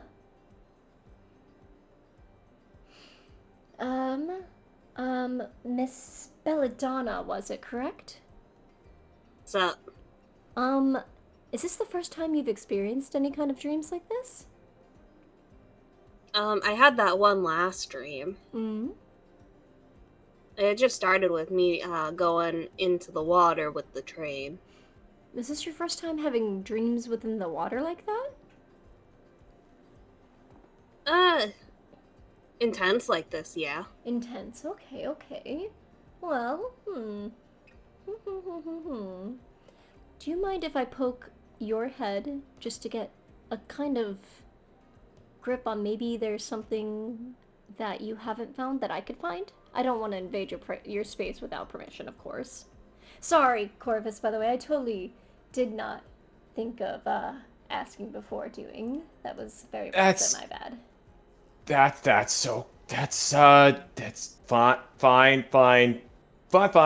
fine. Again, I'm so sorry. Anyway, do I have permission to kind of take a little peek in there just to see? I think Bee's like super skeptical, but she like lifts the tentacles in front of her forehead. Don't worry, it will not hurt at all, and I promise you it won't feel like an invasion. And she lightly taps your forehead, and immediately her hand gets zapped. Oh! Ooh, goodness, that was violent. Let me try one more time. Zap again. Oh my goodness! Oh. That's no good now, is it? Well, I fear there's a higher being blocking me out. It could just be static electricity. Oh, no. That was divine electricity. Very, very bad divine electricity. Well, I'm sorry I couldn't be of more help. You should use those, and if you guys need anything else, you know where to find me. Poof! And they poof away. Well, sorry about that, kids. So that was something. Interesting. Yeah, I would, I would keep an eye on that.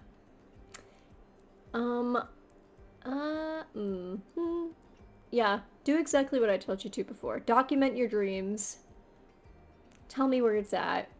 If you feel comfortable to open up to me. I'm not gonna make you open up to me if you don't want to, but just out of concern for your well-being, consider it.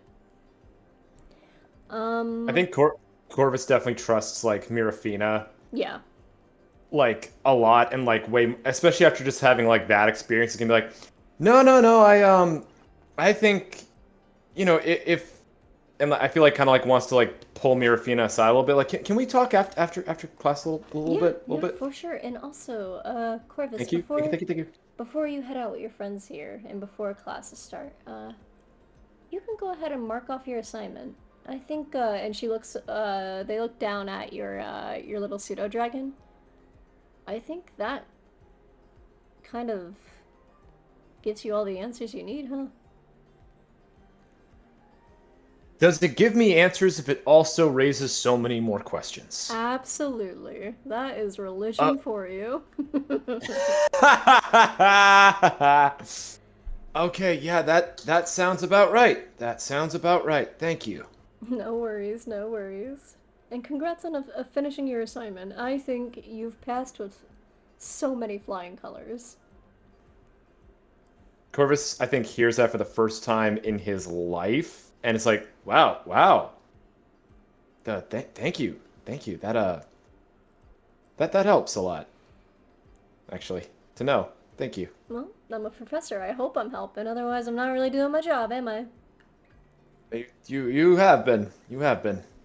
Alright, well. You should probably get your friends to class, and I will see you in a bit, I suppose. Okay, I think Corvus also, like, before, like, he heads back to his seat, he just, like, takes, like, a long look at Professor Mirafina and says, and thank you. No, thank you. You've been a great student thus far. Couldn't ask for a better one. And in the background, you hear Kai go, "Hey!" All of my students are great. They should act as equals. That is a half-assed answer that I will take so I can get a W in this class. And yeah, you guys head to your classes respectfully. I will say, for the remainder of this, we'll do some quick rolls here. B, for your sorcery class. What have I been making you do? Arcana or, charisma saving throws or charisma checks? One of those, yeah. Yeah, one or the other. Your choice. Do you want me to do a saving throw or just a regular roll? Regular check. Okay, I'll do charisma. Okie dokie, we're switching it up. I'm glad I did that. Dude, you're passing your classes so good. You're doing so good in your classes. Oh my god. So, you've consecutively done well in your classes for the past few days here. Your professor's taken notice. Your professor asks to see you towards the end of your class. Oh, yes, Miss Belladonna. May I, have a word? Sure. Amazing. So, you have been excelling quite well in this class, and I'm rather impressed by the amount of knowledge that you have. Question for you.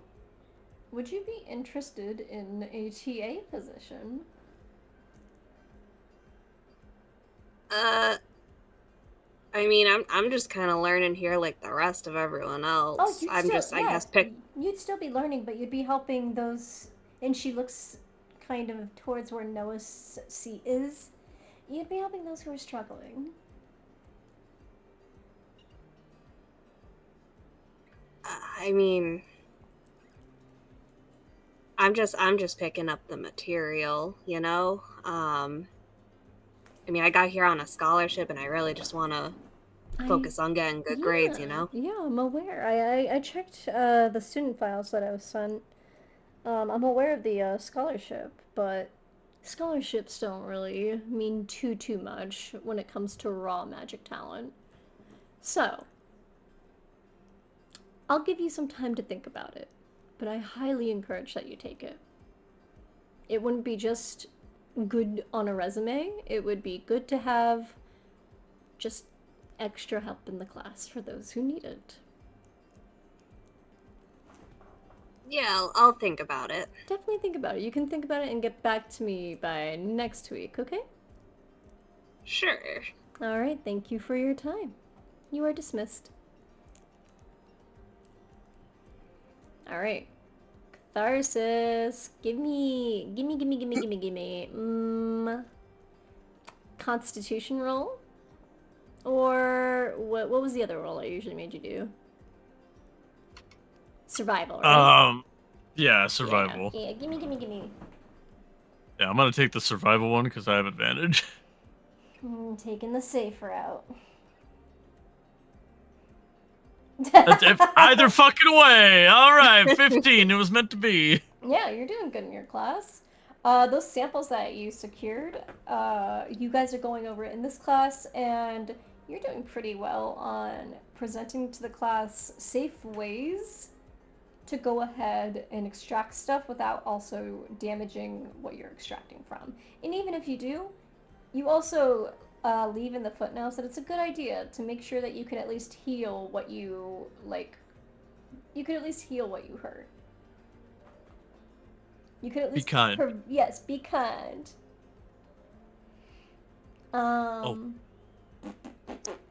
Pee pee poo poo. Corvus.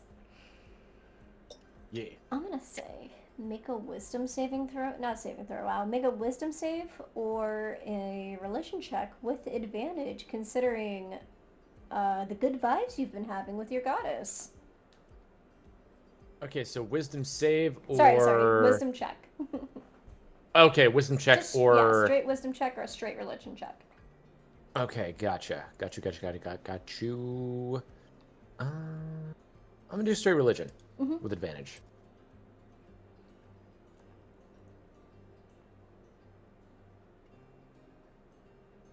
$18. There we go, Z. Nice and cozy. What's that? Sorry. Nice. Alrighty.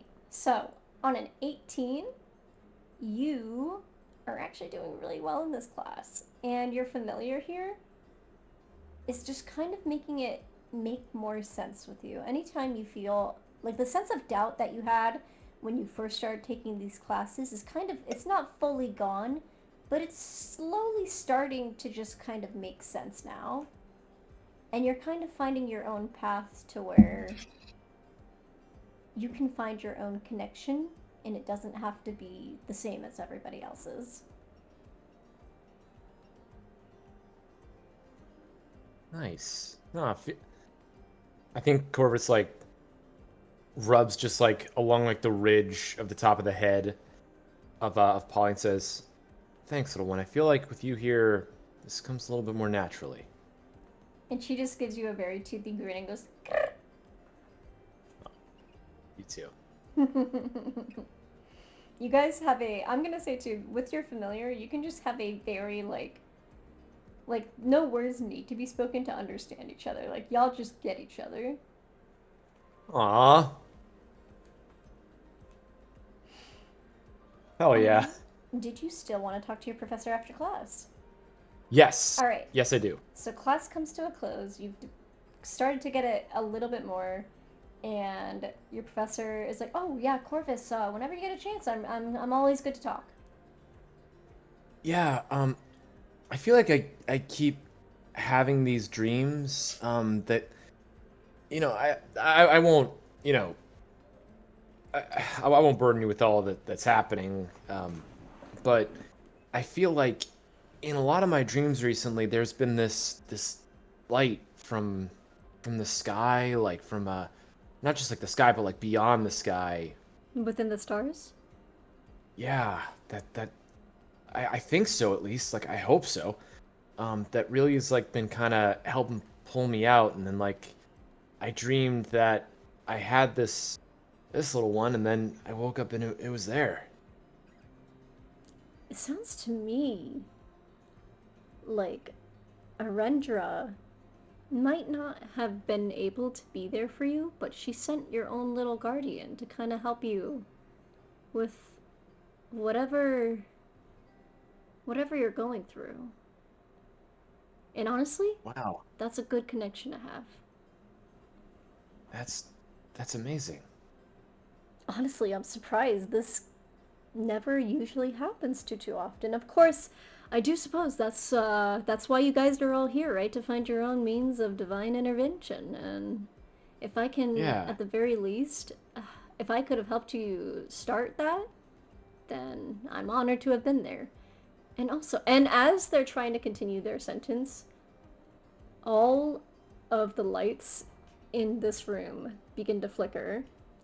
They begin to dim as all of the lights go out. Your professor is immediately on edge, lights aflame. Who goes there? Show yourself. Relax, relax. I'm just here to see my son. Corvus feels all the color drain from his face. Your dragon hides immediately in your hoodie and just begins to comfort you as it coils around your neck. Now, I do have a question. What idiot decided to run their mouth about my son's lineage? Corvus, come here for a moment, will you? Corvus, saying nothing, turns their head slightly. I don't know if now is like the right time. No, it's certainly not. That's why I'm asking you to come here for a moment. Corvus wants to say something back, but without like any like drunken courage, slowly walks toward her. As you begin to walk towards your mother, your professor puts their arm in front of you and pushes you behind. Now hold on. My student does not need to address you while they're in a space of learning. You, as an educator, should know this very well. You should wait outside and see if my student even wants to talk to you to begin with. Until then, get out of my class, headmistress. You're not welcome unless you are enrolled in the school, and last I checked, you are the headmistress of a different university. So please, see yourself out. This is a place of peace. This is not a place of fear and mongering. For the first time I think this is like the first time in Corvus's life where you see your mother laugh. Bold. Very bold. But that's probably why they've taken a liking to you. Very well. This is not my grounds. This is your teaching grounds, of course. Corvus, come see me once your class is done. We seem to have a lot to talk about. Okay. You know where to find me. And then the lights flicker again as they all come back and she's gone.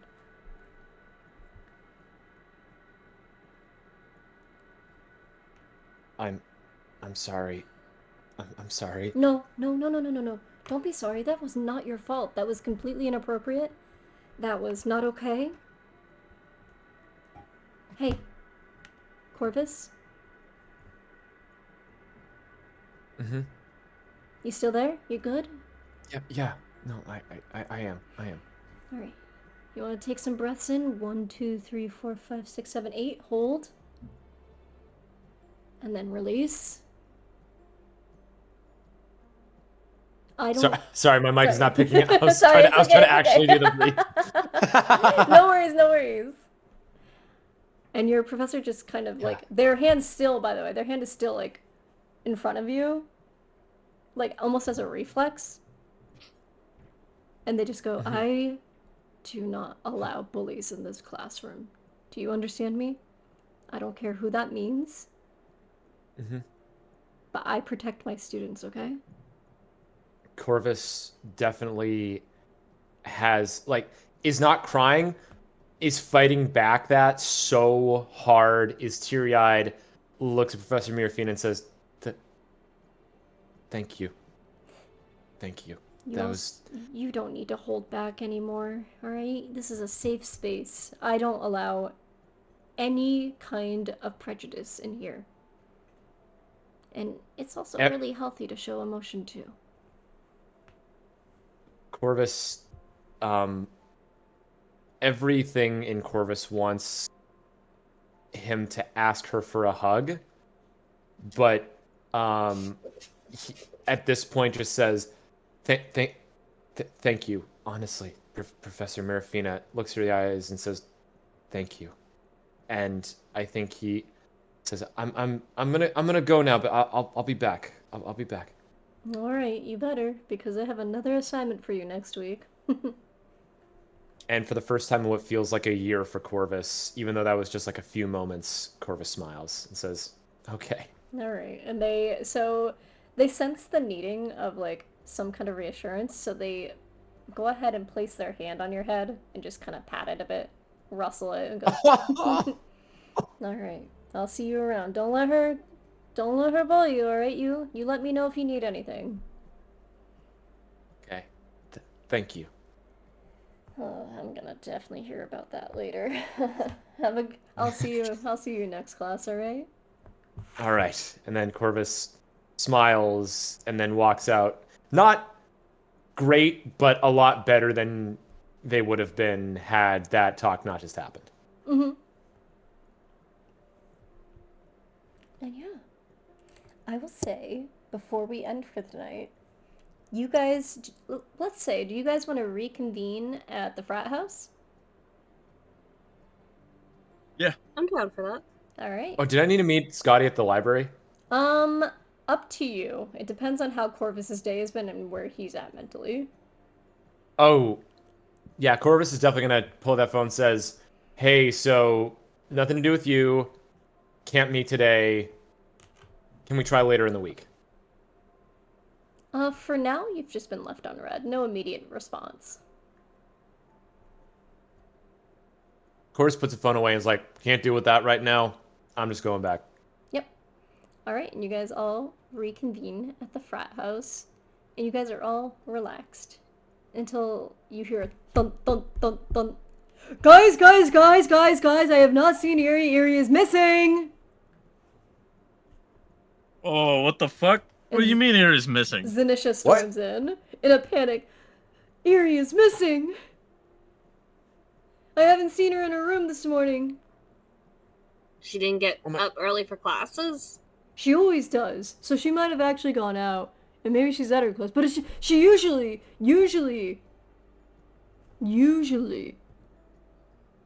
on occasion, from time to time, will say goodbye. And she did not this time!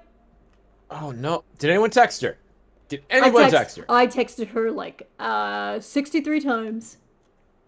I'm gonna pull out my 63 phone. times. Mm-hmm. That is oddly specific. Not for real, that's what I'm saying.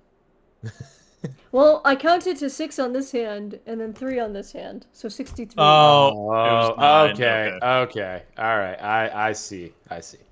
I'm gonna text Erie. You good? Question mark. It just is marked as delivered. Alright, Bee's gonna be a little sweaty about it. I was gonna say, Catharsis is looking over your shoulder at it, going, okay, that's concerning. Corvus is also just like has a little bit less just like emotional energy and is a little bit more reactive, being like, all right, so I'm thinking that's not a good sign. Like, fucking wait, did Samantha do something? Guys, did Samantha do something? No, I'm telling you guys, that mushroom was no good. It's radioactive. I think it burned her to a crisp. No, that doesn't make sense. Because then I would have seen her ashes in the bed. Should we check her class? Oh, has she been to classes today? That's a good thought. Hold on, wait. I have a friend in the druid class. Give me a sec. Yeah. Hey, Stargazer, was Erie in class today or what? And you hear, you know, Zanisha's not subtle. Her phone volume is always maxed out, so you hear, no, I don't believe I did see her in class today. That's a bit odd, isn't it? Shit. Did she come back to the dorm at all, or what? No, she didn't come back to the dorm. See, I told you guys Erie is missing. Wait, is Erie Oh, seriously fuck. missing, or what? I gotta go find her. Bye. What do we do, guys? I can't do this without her. She's my best friend. Corvus definitely, like, after being inspired by Mirafina, is just gonna, like, place his hand, like, on Zinish's shoulder and says, hey, like, definitely, like, reaching high to do so. Hey, listen. We are gonna find her. Oh my god. We are gonna find her, okay? I'm gonna throw up. Oh my god. That's what you gotta do. Sometimes you gotta I get out. already put up missing fairy posters. Do you want us to check out like her room or anything? I have checked detect out magic. her room. She's not there. I could use detect magic on her bed. Where does she usually go? She goes to class. She goes to bed. She goes here. That's it. Did she go to nature? I just called. They said she wasn't at nature. Wait a minute, is she here? Erie, are you here with us? No response. Is she in the water? Fuck! Erie, are you in the water? And immediately Zanisha just dives into the water. No, not that. You got your clothes. She's not in the Jeez. water. At least she's not naked like the others were. True. As soon as you say naked, Zip out of nowhere is like, I'm sorry, did I hear skinny dipping? Are we doing that again? No, we're not. Never. Oh man, that's lame. I mean, hey, don't say never. Don't say never. Well, you've lost my interest. Goodbye. And he goes away. Damn. I am staring daggers at Corvus. Alright. All right. Lock in. What? We got an issue. Yeah, we do. So, she's not at class. She's not here. Who else may she have gone to? Like, guys, I'm sorry. She was talking to Samantha, and I'm not in a trusting mood right now. So maybe Samantha did some fuck shit. I don't know. Do you have her number? I mean, Can you call I'm her? of the mindset of busting down a door. Do any of you have her number? I can ask her nicely. What did you do, Theory? I like busting in doors, though. Do you guys want to just check out her room for any magic or something first? See if maybe if anything happened that way? That might be No, a that good seems idea. smart. I think we should not do that. I'm going to look at you with like a frowny face. Immediately, as soon as B throws that idea up in the air, Zanisha grabs all three of you. Is like, Okay, we're gonna go check the room again. Let's go. and at mock speed, you guys end up at their dormitory, and you see that it's been torn to shred, mainly by Zanisha looking for fucking Erie. Oh my god, somebody was here. They tore the place apart. Yeah, it was me. This is some Wait, serial why killer did you shit. Oh, that tear was your you. own room apart? Because I was looking for Erie. Can You you thought can she you put it was back gonna be in the couch pillow? She's tiny, man. You see, she's like barely 4 feet. Wait, fix it so we can recreate the scene. Oh, I'm not a good cleaner. Sorry about that. Oh my god. Why do we need to recreate the scene if you could just detect it? Wait, I got this. I wanted to look for clues. I'm gonna cast mending. Ooh. Here's the thing. Normally, This is a detective mode in a Rat Man. I'm gonna Arkham say it. Hold on. Asylum. Let him cook. Let him cook. Normally, mending Yeah. is not meant for this kind of thing, but I tell you what, I like the flavor. What can I say? Like Yeah. it's like you can have a tear in an object you touch. So like, Corvus is gonna like touch like the bed, like the pillows. The pillows like will like reform. Yeah, I'll say as you touch the pillows, Polly crawls out from your neck and just kind of starts weaving back together the room. Ooh. While the Alright. room is being checked out. Wait a I'm gonna minute. detect. Wait, Corvus, when did you get a cat? Oh, Dragon. That's a dragon. That- That's not a that would be a dragon. Hold on, that's not a dragon. I've seen dragons. That's not a dragon. Zanisha, I don't know many things in this life. That thing is a cat. That I know, but I know that a dragon. That thing cat though. And then It not, though. Polly looks and goes, "Brr." Purrs like cat is cat. You know, it's not let's- unsound logic. I don't no. I mean, look at the eyes. Don't you start. Corvus. And the I- little pseudo dragon looks at you with big baby doll eyes and he's like, "Brr." Ah, God. Looks like cat might be cat. It sucks to be on the other end of receiving the business. All right, yes, sure, cat. Okay, now that we've got that out of the way, are you ready, Bee? Yeah, I'm good. And then I go up to Erie's bed and I use detect magic. Yeah, so normally, and I'll do a little bit of flavoring here, just so we can get some stuff out of the way.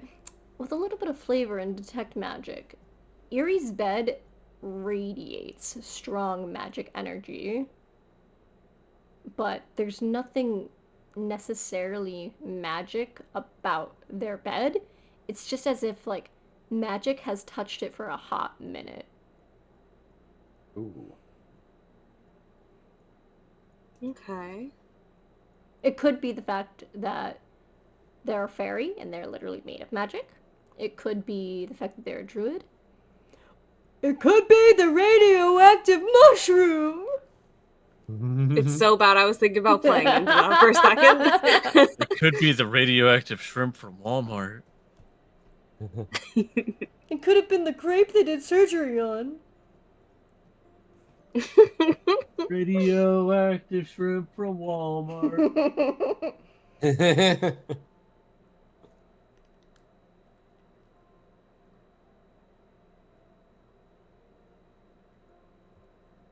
What's Bee doing? All I right, can't guys. detect what, like, kind of magic it is. Like, if, like... I would say... Like, if, like, a spell was put on Erie while she was sleeping. No spell was put on Erie, no. It definitely is giving strong druidic magic. However, strong druidic magic, if you were to relay that to the party, someone might have knowledge about that. Okay. I mean, the bed is just radiating strong druidic magic. Well, yeah, because Erie's the strongest druid ever, duh. However, Yeah, that sounds about Corvus, right. Samantha does come to your mind. Guys, I feel like I don't want to be like the crying wolf here, but like honestly, like Samantha had Erie in her crosshairs. And not for nothing, she's not the type that enjoys being told no. And I would not put it past her to do something like this to Erie, to force her to join like her frat. I don't know. But I don't think it would be a bad idea just to follow that lead. We don't gotta bust down a door yet, but could. I mean, we could check out the frat if you guys wanted to. Sounds good. I'm just saying, I don't trust the ether growth as far as I can throw it. Actually, I might be able to throw it pretty far. Hold on a minute, I gotta rethink that math. I don't trust them, though. They're not nice. Well, we won't be nice back. Yeah! Yeah. Let's go get Erie! That was like a really dramatic thing that had like a really long pause after it, and now I feel awkward. You guys go to the Ether Grove frat, and you approach its gates, which are they are closed, heavily closed, guarded, and there's a lady there in kind of like this stewardess outfit, and she goes, do you have an appointment with Miss Brightfruit? Yeah, it's called My Fist Her Face. I I don't believe she has that appointment, and I'm gonna have to put you on a block list if you let this one in with your party. all right. Listen. Hey. Oh my gosh! Wait, Corvus. Hey. Hello. Hey. How's it It's going? long time no see. Where have you been?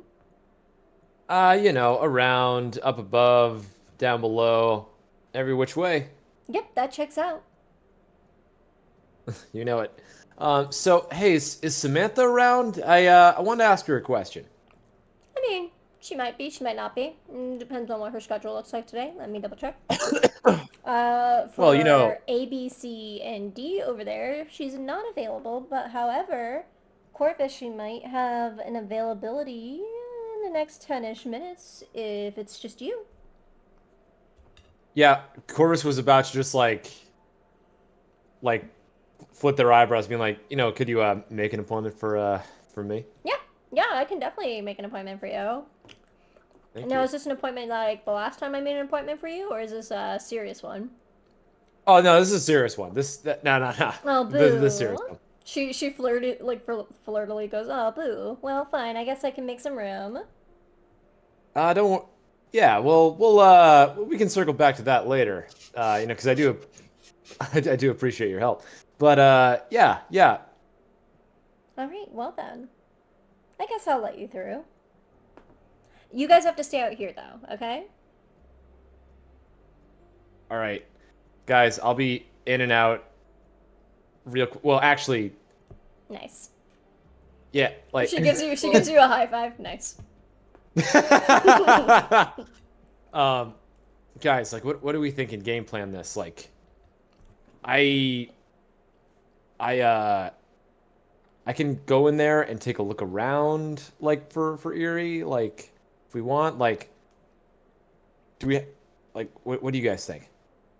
10 minutes and then I bust the door. Okay. I have a suggestion. How long is for the duration? One action, so maybe not.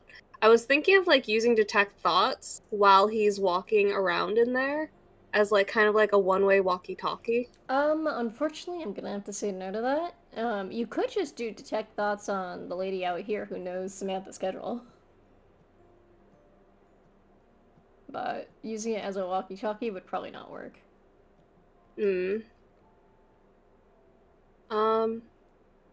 Yeah, I'll check out the girl in front of us. Yeah, what save does she need to make?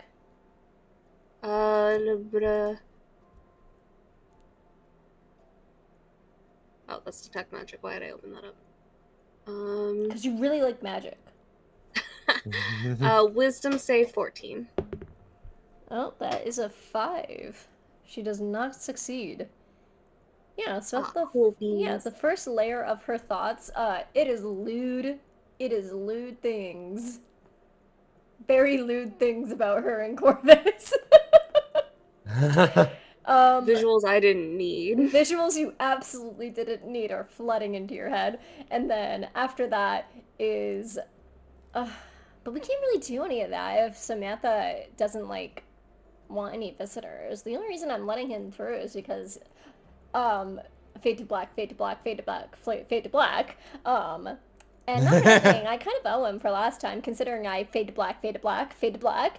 And yeah, no, it was just, I guess I owe him this. Plus, maybe he'll remember it later. Although, Samantha really did tell me that I shouldn't be letting in any visitors today. Maybe this is a bad idea. Oh well. Hey, actually, I actually had an idea. Samantha's busy right now. How about, like, Corvus gives like a wink, like over his shoulder, like to being Catharsis and Oh my god. B?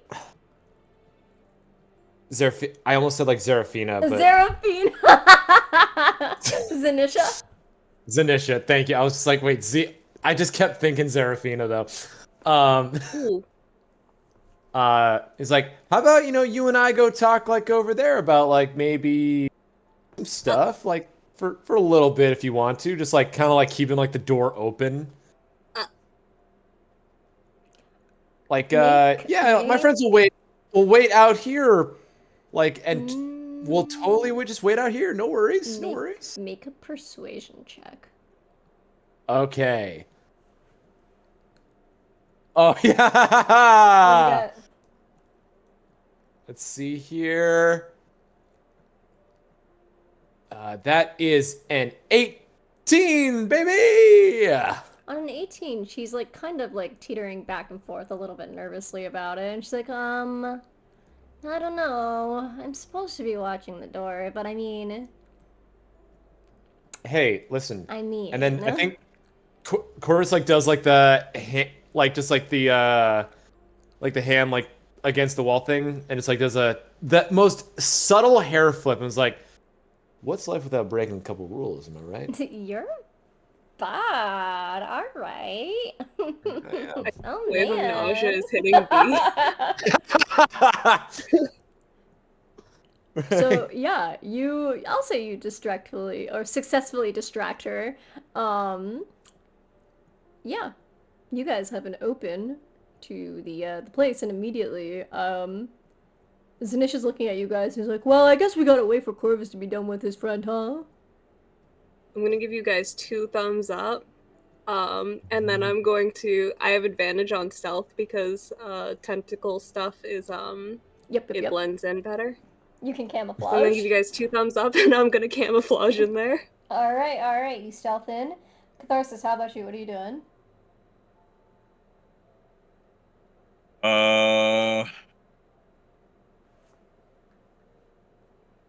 Waiting for the 10 minutes to be up and then busting in the door. You don't have to wait for the 10 minutes because Corvus gave you an opening. I'm busting in the door then. The door is open. Did I stutter? My brother in Christ. Do you really want to cause a scene? I'm tired, okay? You I'm really trying to want fucking cause get a through this. scene? Alright. I'm just gonna ask you one more time. Do you really want to bust down the door? I'd like to walk into the thing. Alright, you can walk into the place and you go unnoticed, as opposed to busting down the door and making a scene. You guys successfully stealth in.